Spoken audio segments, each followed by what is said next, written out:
I want to have a Ray Ferraro clip ready here because we've discussed this last week when it came about who could the Leafs go after on defense. And at first we weren't sure if they wanted to go after somebody with term, not term. Kyle Dubas came out a couple days ago and said he has no problem going after somebody with term, especially if he has to give up assets. Basically saying that he feels a little bit more comfortable if he has to give up, a roster player, draft picks or prospects, and he feels better if it's somebody who's going to be a part of the team for some time, not a pending UFA. So we started, okay, fine. That kind of does open up the door a little bit. Duncan Keith is a name we've heard. I also believe it's a name we're hearing because you just start to look at the teams that are doing very poorly, and like vultures, you all kind of circle, and you kind of think, all right, who could you pick from here? Ray Ferraro once again brought up Duncan Keith yesterday on OverDrive. This is what he had to say. What about if you call Chicago and ask about Duncan Keith? I think he's $5 million is his contract. Yeah, it is. You would trade somebody back. You're not looking at him to play 27 minutes a night. You're in the 21, 22 range. That would be the type of guy I think would be super interesting if they can get involved in a discussion like that, because that might solve a couple of their problems at once. Okay, so 4 years after this year at 5.5. Yes. So, and I like to be open-minded about things. So right away when I look at it, I always say, well, yeah, who is the Duncan Keith that we're getting, right? You're looking at 35. He signed until he's 39. Is this the guy we're getting during the Stanley Cup years? Is this a guy that you're just getting in, what is slowly a decline in career, natural decline, right? And then you just kind of wonder, is that what you really want when you're looking to the future? And we know Kyle Dubas seems to be the type that wants to insert the younger guys. Case in point, he actually came out and said that he believed Timothy Liljegren was actually going to compete for a spot this year on the NHL roster. I don't want to be disagreeable. If Timothy Liljegren's on the spot, one of two things have happened. He's had a massive development surge, or they're making a big misread on it. Okay, and that fine. That's all I'm saying. But based on what Dubas says, you're sitting there going, wow, he really does have faith in the young players and who's coming through the system and wants to give them a chance, right? You should have faith. Yeah. So those are the things that make me think, no, Duncan Keith. But then, yeah, I do start to look at, okay, salary cap-wise, that's a pretty good number if you're going to have that. Maybe his minutes, he's still logging over 20 minutes. So clearly he's in great shape and his conditioning is still there from a playing perspective. Experience, the intangibles that we talked about in the opening of this show, how do you put a number on that? Let me just say this too really quickly. Intangibles mean nothing to me unless you can produce on the ice.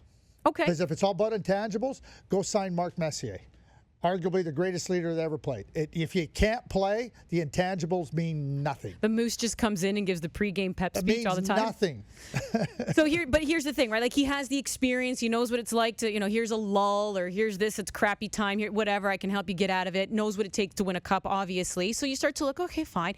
Then based on what Mike Babcock has said about what Ron Hainsey has meant to Morgan Rielly, you start to think, could Duncan Keith take on that type of position with a younger defenseman, whether he's paired with Rielly, whether he's paired with Travis Dermott, whether he's paired with Calle Rosen, who signed the 2-year extension, he signed the one-way only. Then you start to think, well, wait a second, if he's paired with one of those guys, he could pull back on the minutes a little bit. He's more of that steadying force, on the back. Maybe you're not asking too much of him, a la Shea Weber. And you start to think, maybe that does make sense. I don't know. Like, I can see how you can make an argument either way on Duncan Keith. Well, first thing you have to do is watch Duncan Keith play. So Duncan Keith can still skate. He's still a big-time competitor. He's still a player that can make plays and think the game. I don't see any. Is Duncan Keith the same player he was? No. That's simple to answer. So that's the first thing you answer. What's happened to Duncan Keith is the team around him has fallen apart. Duncan Keith hasn't fallen apart. The team around him has fallen apart. So now you start to consider, okay, what would Duncan Keith do coming to a Toronto Maple Leafs team where Morgan Rielly's the top dog? Let's just talk this year, where Jake Gardner's the top ahead of him, right? Now you have other players that fall into areas, right? And now you look at 4 years more of Duncan Keith and try to say, okay, well, Morgan Rielly's not going to fall off in his game, but we may not have Jake Gardner. Where's Zaitsev in his game? Where are some of the younger players, Liljegren, Sandin, who, in my view, are still years, not a year, still years away from being able to contribute to the team, barring a real surge in development. And then you look at what the cost is. So everything starts with Duncan Keith, the player, and how he's playing. I still think he can play. Now, would you trade a prospect for Duncan Keith? That's what you ask yourself. I would. I think I would. Would you trade Timothy Liljegren for Duncan Keith? Ouch. Why do you have to go for the young defenseman? Well, I'm Chicago. I don't care about Toronto. I'm Stan Bowman now. This is clear. Yeah.